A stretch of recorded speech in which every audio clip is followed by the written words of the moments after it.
سورۃ الفجر مکی ہے، ہجرت سے پہلے اس کا نزول ہوا۔ قرآن پاک کی ترتیب کے اعتبار سے اس کا نمبر 89 ہے، نزول کے اعتبار سے اس کا نمبر 10 ہے۔ اس میں 30 آیتیں ہیں، ایک رکوع ہے۔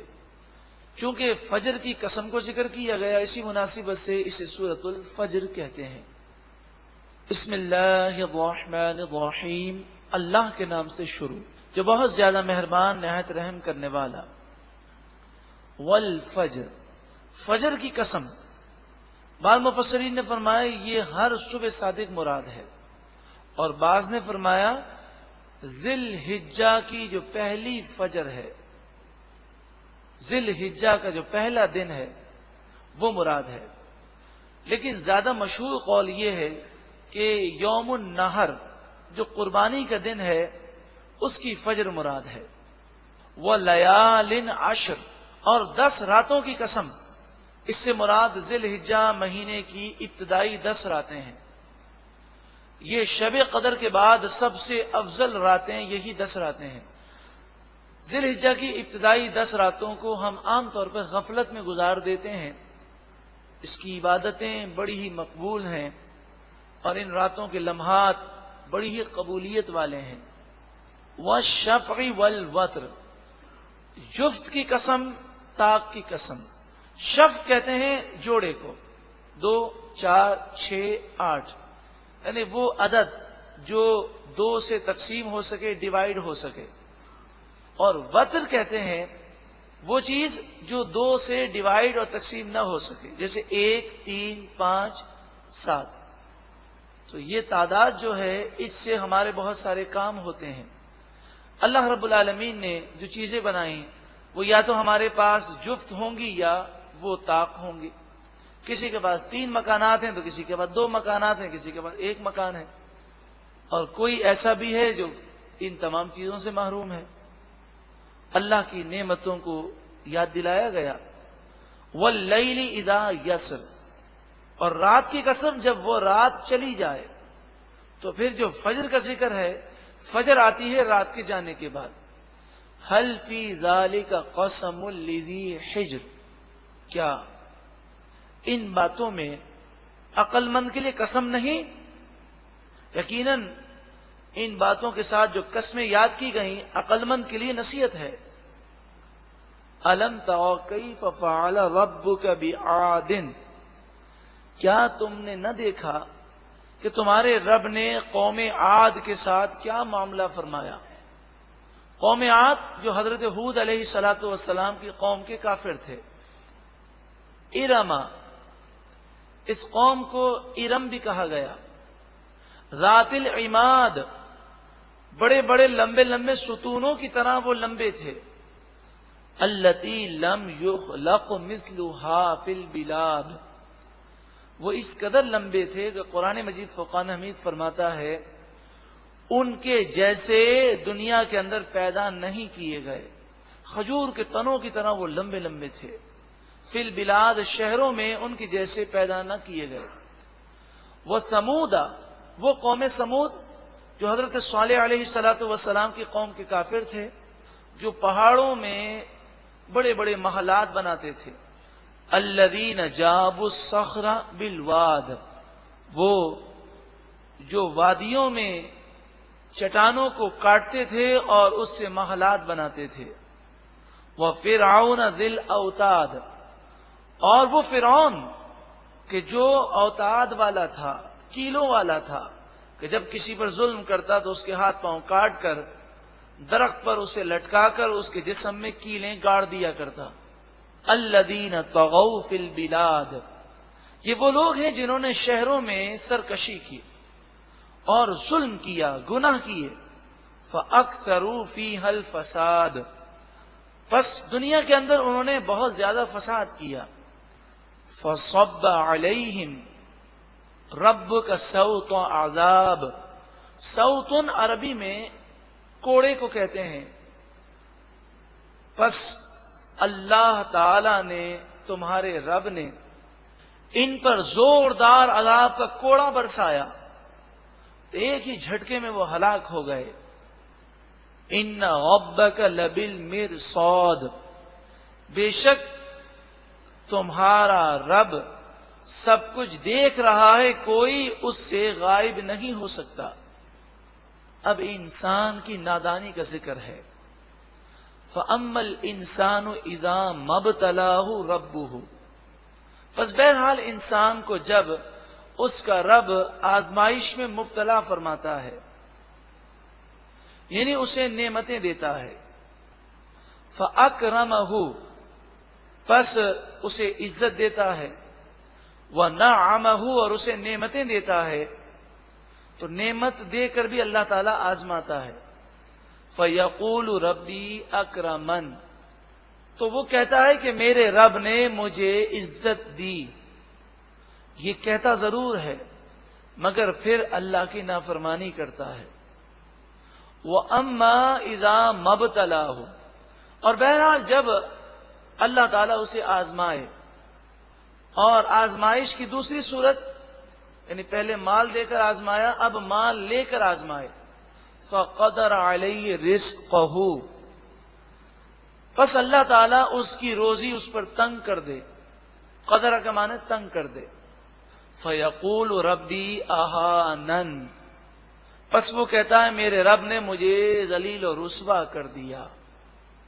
کلا، ہرگز نہیں، بات یہ نہیں ہے، بات یہ ہے کہ نعمتیں دی گئیں مگر اس نے شکر نہ کیا، گناہ کیے، گناہوں کی وجہ سے وہ نعمتوں سے محروم ہو گیا۔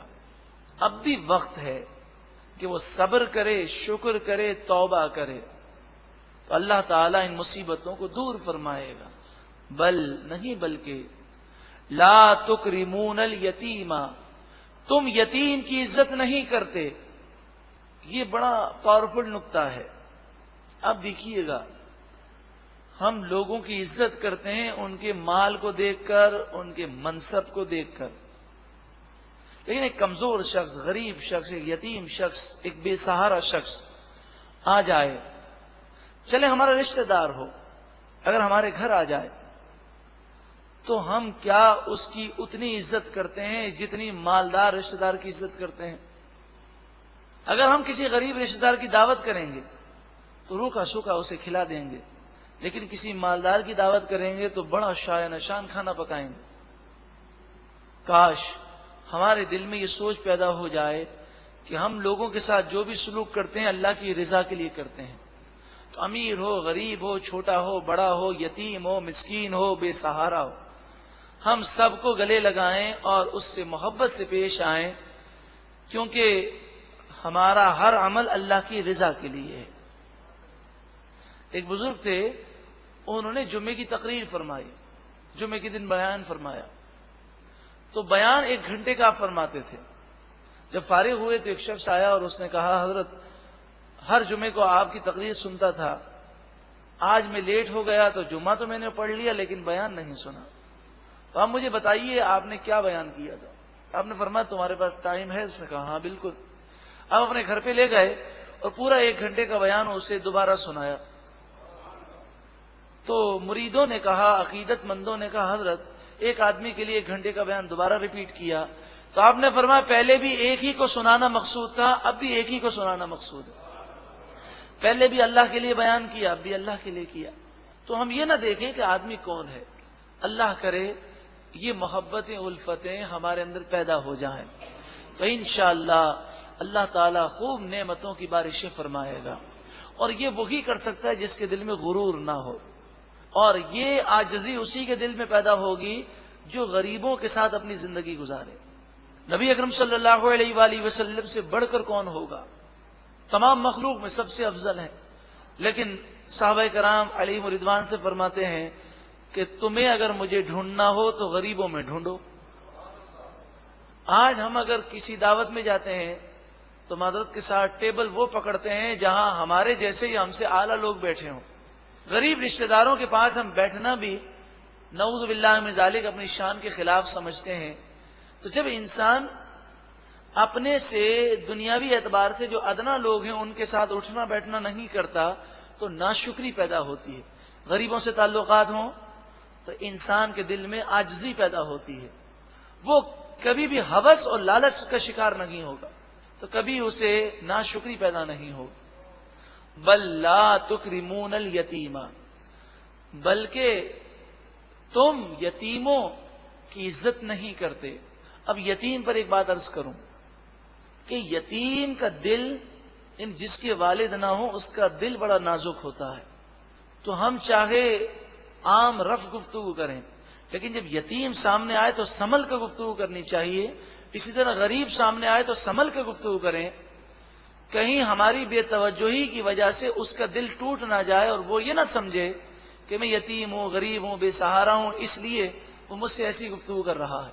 ٹھیک ہے، ہماری گفتگو کی عادت جو بھی رف ہے وہ اپنی جگہ ہے، لیکن جو معاشرے میں پسے ہوئے لوگ ہیں یا جو احساس کمتری کا شکار ہیں، ان سے اچھی طرح گفتگو کرنا لازمی ہے کہ کہیں ان کے دل ٹوٹ نہ جائیں۔ وَلَا تَحَاضُّونَ عَلَىٰ طَعَامِ الْمِسْكِينِ، اور تم غریب کو کھانا کھلانے پر لوگوں کو نہیں ابھارتے، نہ خود غریب کی مدد کرتے ہو، نہ کسی کو غریب کی مدد پر تم ترغیب دیتے ہو۔ وَتَأْكُلُونَ التُّرَاثَ أَكْلًا لَمًّا، اور تم وراثت کے مال کو ہپ ہپ کر کے کھا جاتے ہو، یتیموں کے حق بھی تم ہڑپ کر جاتے ہو اور وراثت میں لوگوں کے حق نہیں دیتے۔ وَتُحِبُّونَ الْمَالَ حُبًّا جَمًّا، اور تم دنیا کے مال سے بہت محبت کرتے ہو۔ کَلَّا، ہرگز یہ مال تمہیں کام نہ آئے گا۔ اِذَا دُکَّتِ الْأَرْضُ دَکًّا دَکًّا، جب زمین ٹکڑے ٹکڑے ہو کر ریزہ ریزہ ہو جائے۔ وَجَاءَ رَبُّكَ، اور تمہارے رب کا حکم آئے گا۔ وَالْمَلَكُ صَفًّا صَفًّا، اور فرشتے اللہ کی بارگاہ میں صفے باندھے کھڑے ہوں گے۔ وَجِيءَ يَوْمَئِذٍ بِجَهَنَّمَ، اور اس دن جہنم لائی جائے گی۔ يَوْمَئِذٍ يَتَذَكَّرُ الْإِنسَانُ، اس دن انسان یاد کرے گا، اپنے ماضی کو یاد کرے گا۔ وَأَنَّىٰ لَهُ الذِّكْرَىٰ، اب نصیحت کا کیا فائدہ؟ اب کیوں کر اس نصیحت کا فائدہ ہو؟ اب وہ سمجھ جائے گا لیکن اس سمجھ کا کوئی فائدہ حاصل نہیں ہوگا۔ یقول یا لیتنی قدمت لحیاتی، وہ کہے گا ہائے میری بربادی، کاش زندگی میں کوئی نیکی آگے بھیجی ہوتی۔ فَيَوْمَئِذٍ لَا يُعَذِّبُ عَذَابَهُ أَحَدٌ، اس قیامت کے دن اللہ جیسا عذاب کوئی نہیں دے سکے گا۔ اللہ تعالیٰ وہ عذاب دے گا جو ہمارے تصور میں بھی نہیں ہے۔ وَلَا يُوثِقُ وَثَاقَهُ أَحَدٌ، اور اللہ کی طرح کوئی بھی زنجیروں میں باندھ نہیں سکے گا۔ مراد یہ ہے کہ دنیا میں بڑی سے بڑی تکلیف کا جو ہم تصور کریں وہ بھی قیامت اور جہنم کے عذاب کے سامنے ذرہ بھی نہیں ہے۔ لیکن یہ سب لوگوں کے ساتھ نہیں ہوگا۔ جس نے زندگی گزاری اللہ کی عبادت میں، دنیا کو ٹھکرا دیا، جب اس کی روح نکلے گی تو ملک الموت انتہائی خوبصورت شکل میں آئیں گے، 70,000 فرشتوں کی جماعت لے کر آئیں گے، مشک اور عنبر اور نور لے کر آئیں گے، سلام کریں گے اور کہیں گے اگر اجازت ہو تو ہم آپ کی روح قبض کر لیں۔ وہ شخص کہے گا کیوں؟ تو کہیں گے ذرا دیکھو۔ وہ دیکھے گا تو اسے جنت دکھائی جائے گی، اس جنت کی نعمتیں، حوریں، غلمان، خدام، جنتی شراب، جنتی دودھ کی نہریں، محلات، باغات، پھل۔ وہ دیکھے گا، وہ کہے گا یہ کیا مقام ہے؟ تو ملک الموت کہیں گے جانا ہے وہاں پر؟ وہ کہے گا بالکل جانا ہے۔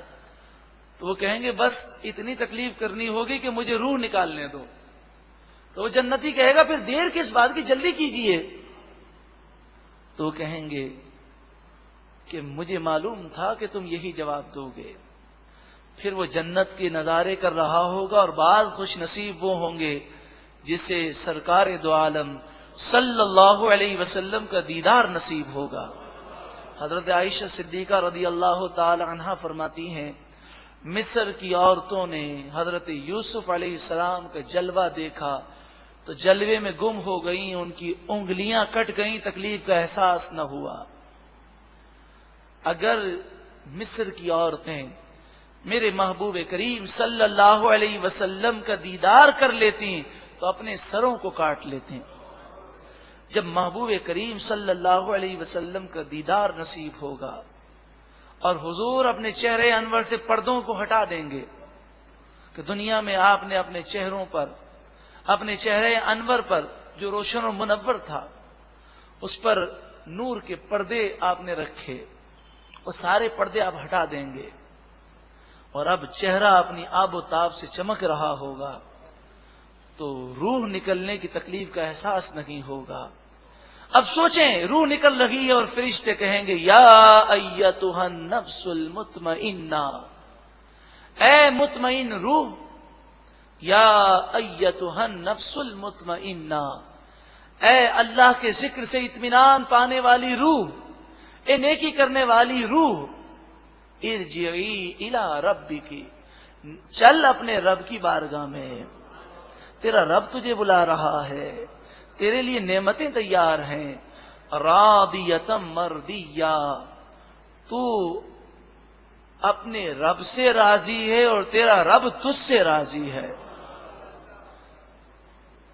فادخلی فی عبادی، اے روح، اللہ تعالیٰ فرمائے گا، اے روح میرے خاص بندوں میں داخل ہو جا۔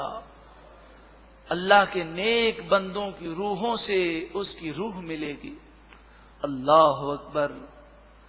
مرنے کے بعد اولیاء سے ملاقات ہو روح کی، صحابہ سے ملاقات ہو روح کی، انبیاء سے ملاقات ہو روح کی، خصوصاً سرکار دو عالم صلی اللہ علیہ وسلم کا دیدار نصیب ہو، ان کے جلووں میں روح پہنچ جائے تو بتائیے پھر موت کی تمنا کون نہیں کرے گا۔